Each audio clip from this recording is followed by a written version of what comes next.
Welcome back to podcast Nguping, ngobrol keuangan tanpa pusing bersama Philip. Oke, kembali lagi bersama saya Alivio Armando di sini. Hari ini kita kedatangan tamu dari Philip Futures lagi. Sini bersama ada Bro Wahyu. Hai. Apa kabar Bro? Aman, sehat? Aman, sehat. Sehat. Kucing apa kabar? Masih hidup? Masih. Yang punya kucing? Enggak. Oh enggak. Gimana sih lo? Kasih makan aja sering. Oh iya. Kucing Iya, apa? jadi podcast hari ini kita bakal ngebahas mengenai resesi nih dengan judul podcastnya adalah Indonesia Kemungkinan Resesi 2023 Suram. Oke, nah jadi gue pengen nanya nih Bro dari awal nih. Resesi itu apa sih sebenarnya? Ya. Jadi sebenarnya gini.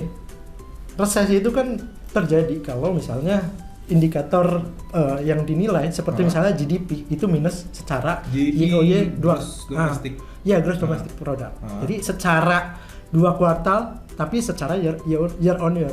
Oke. Ya, itu minus berturut-turut 2 kali. Dia 2 kali, misalnya 2022 sama 2021 minus 2 kali gitu. Ya, jadi hitungannya sebenarnya 2 tahun. Oke. Bukan kuartal to kuartal.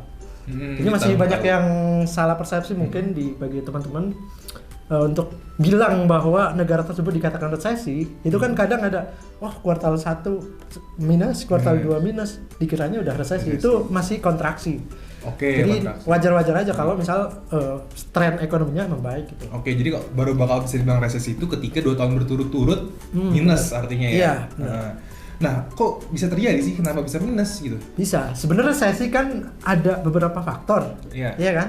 Faktor pertama itu bisa terjadi karena black swan atau Swan? angsa hitam. Angsa hitam? Iya. Gue tadi kambing hitam. Angsa hitam apa emang? Jadi angsa hitam itu kan, lu tahu kalau misalnya kerumpulan angsa itu kan, itu putih-putih semua nih. Ya, angsa Iya biasanya kan? putih memang. Terus kenapa bisa Tiba-tiba jadi? nyempil ada yang hitam, itu kan beda kan?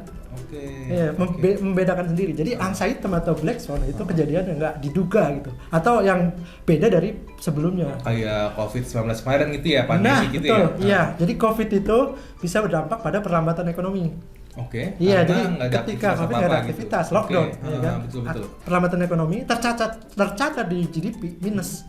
Artinya ketika GDP-nya minus 2 kali selama year on year itu dinamakan resesi.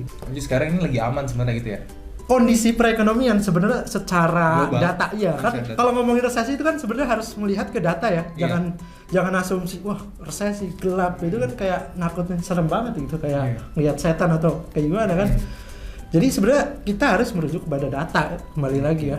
Nah sebenarnya kalau bisa dirangkum nih faktor-faktor yang mempengaruhi resesi itu apa aja jadinya kalau secara global? Iya, jadi tadi kan saya bilang salah satunya adalah black swan. Yang kedua adalah suku bunga yang dinaikkan tinggi, suku bunga yang dinaikkan secara serempak gitu. Oke, jadi rata gitu bank-bank sentral di seluruh dunia menaikkan suku bunga sekaligus gitu. Dampaknya apa? Ya kan? Kalau misalnya suku bunga dinaikkan secara serempak tinggi, itu kan ngefeknya nanti ke deleveraging. Apa tuh deleveraging? Iya. Jadi deleveraging itu suatu kegiatan di mana orang atau perusahaan itu mengurangi efek utangnya gitu.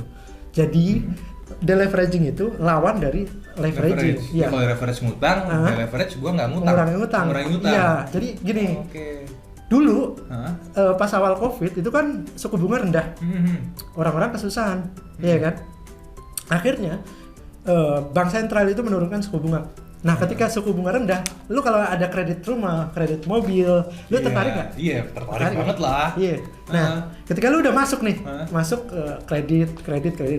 Waktu itu kan penawaran menariknya adalah suku bunga rendah gitu kan. Iya. Iya kan? Sekarang aja Sri Mulyani kemarin bilang, anak-anak muda zaman sekarang tahun depan nggak bisa beli rumah. Iya. Kapan tuh beli rumah ya? Iya, makanya menarik nih kalau suku bunga rendah.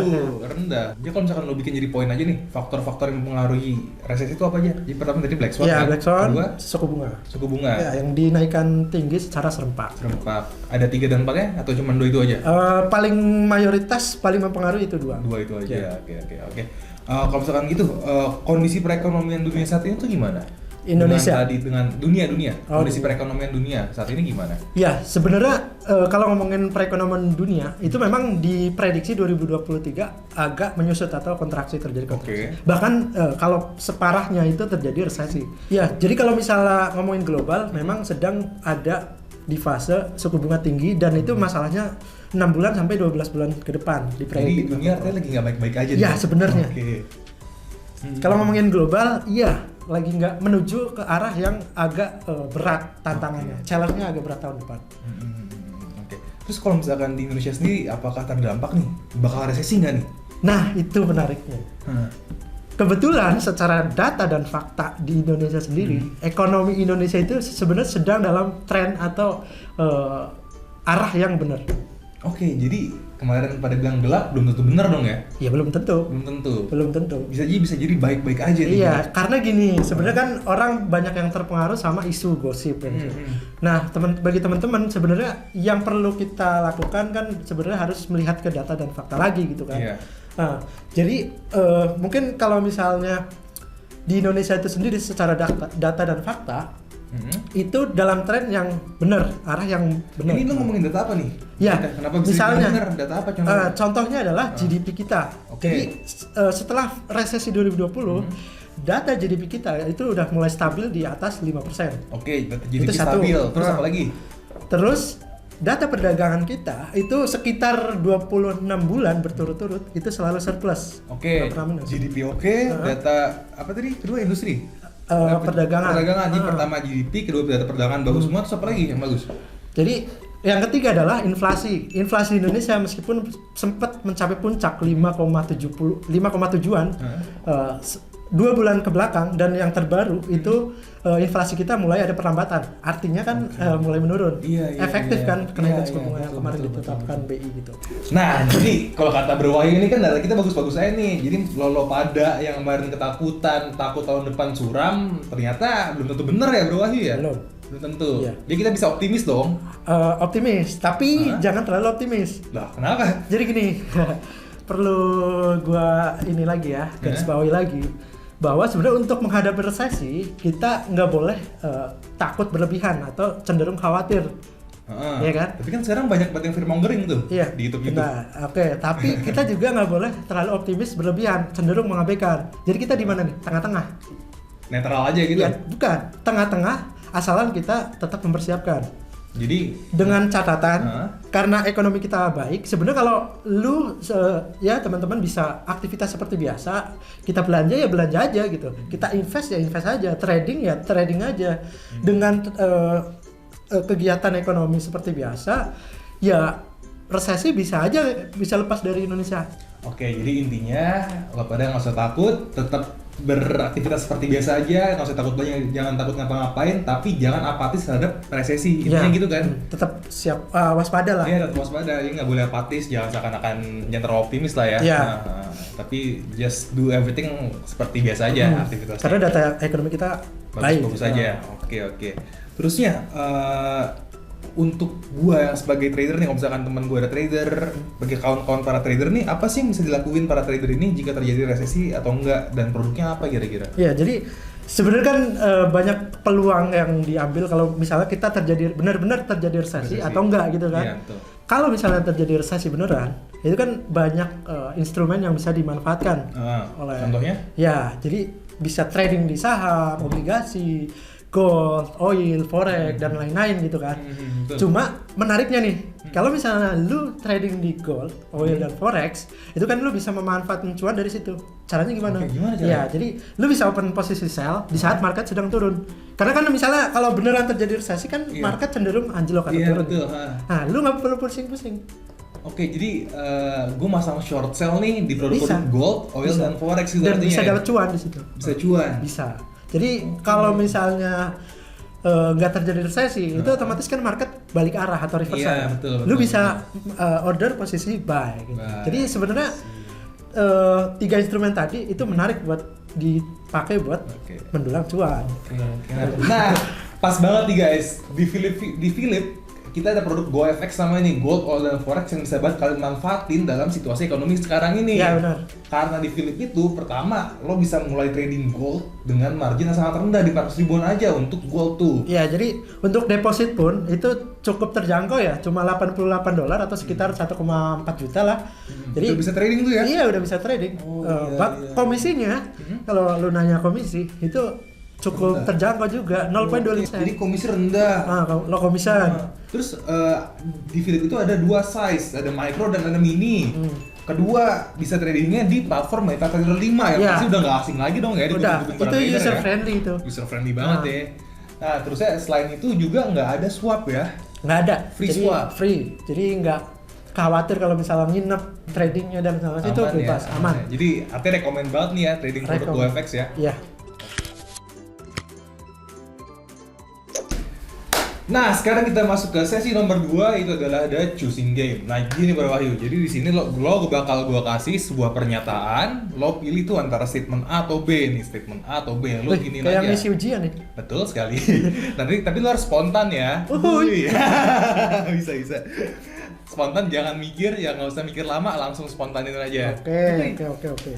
Oke. Pertanyaan pertama. Pilih mana? Menuju resesi, mending nabung atau trading? Trading itu B ya? Iya. B. Oke. Kenapa trading? Bukan nabung? Ya karena kalau nabung itu nggak bisa ngelawan inflasi. Kalau trading, lu bisa berlipat ganda dari inflasi lawannya. Jadi penghasilan cuan yang lebih daripada nabung. Jadi lo masang posisi short sell gitu maksudnya ya? Iya, bisa jadi short selling, bisa jadi buy, memanfaatkan momen gitu. Memanfaatkan momen resesi untuk mencari ladang cuan. Yes, benar. Oke. Pilih mana? Punya pacar tapi jadi boros atau single tapi bisa investasi? Single tapi investasi. B ya? B. Ini emang lo nggak laku atau emang lo pilih B? Bisa jadi antara keduanya sih. Keduanya. Jadi karena belum laku dan nggak bakal laku, jadi lo pilih B. Ya, jadi sebenarnya gue lebih prefer single tapi bisa investasi. Karena apa? Kenapa? Kalau misalnya kita investasi, itu kan cuannya bisa gue dapetin kan. Iya, kalau misalnya udah banyak cuan, gue yakin kan paling nggak kita bisa menemukan level yang paling nggak kita selevel gitu. Kita istilahnya selevel gimana tuh? Iya, selevel maksudnya nih. Saling ngerti lah. Sama perempuannya gitu maksudnya? Sama gua dong. Oh, sama lu nya? Masa sama cowok lain kan sama gua. Bener juga. Iya. Kalau gua sih pilih yang A ya, punya pacar tapi jadi boros. Berarti lu jomblo juga dong? Iya ya. Lu tadi nggak kalah. Pilih mana? Nguasain analisis teknikal dulu atau fundamental dulu? Kalau gua sih B dulu. Fundamental dulu? Iya, karena gua basicnya memang fundamental. Oke. Edit ya ntar. Pilih mana? Duit hilang mending karena bayar bunga utang atau trading loss? Kalau gua sih trading loss. Oke, kenapa tuh? Kalau duit hilang karena trading loss, karena gua udah experience di trading itu sekitar hampir 10 tahun. Wah, lama juga, Bro. Jadi kalau misalnya trading loss udah ngerasa biasa aja gitu. Kehilangan dalam sejam, sehari trading loss sampai, maksudnya floating. Loss itu kan ada dua, floating sama realisasi. Kalau masih floating dan kita yakin bahwa itu bisa akan naik lagi atau turun, itu kan masih secara psikologis, gue masih oke-oke aja gitu. Jadi gue pilih B. Jadi biasa aja. Mungkin lo dalam 10 tahun ini udah sering banget hilang sampai lo pasrah ya kalau hilang lagi ya? Bukan pasrah sih, jatuhnya psikologis kita lebih tenang gitu. Jadi udah terbiasa. Kuat mental artinya dia, ya, mental. Udah biasa kehilangan. Nah. Mungkin ini kenapa lo jomblo. Pilih mana? Banyak duit tapi suka diutangin, atau duit dikit tapi hidup tentram? Kalau gue sih banyak duit tapi diutangin. Iya. Oh, banyak duit tapi diutangin. Bagi gue kalau misalnya utang itu kan dia mau buat apa? Kalau misalnya buat kebutuhan pokok masih oke. Tapi kalau buat sekunder atau tersier, misalnya mau pacaran atau buat apa itu nggak. Meskipun utang yang nggak dibayar nggak apa-apa? Gue ikhlasin. Ikhlas? Iya, asalkan memang pas ketika utang ke gue itu benar-benar ya tujuan dia untuk biaya hidup atau apapun. Nah, jadi buat lo pada yang mau utang, lo bisa klik link di bawah ini nih buat open account. Nah, lo bisa pinjam dia nih buat Jangan gitu. Lumayan loh. Oke guys, thank you banget udah nonton kita dari awal sampai akhir. Thank you banget Bro Wahyu. Semoga kita bisa banyak collab ke depannya ya, dan cuan juga tentunya. Hi guys, thanks for watching. Jangan lupa untuk subscribe channel Philip Futures, share, and like this video. Sampai ketemu di episode selanjutnya ya.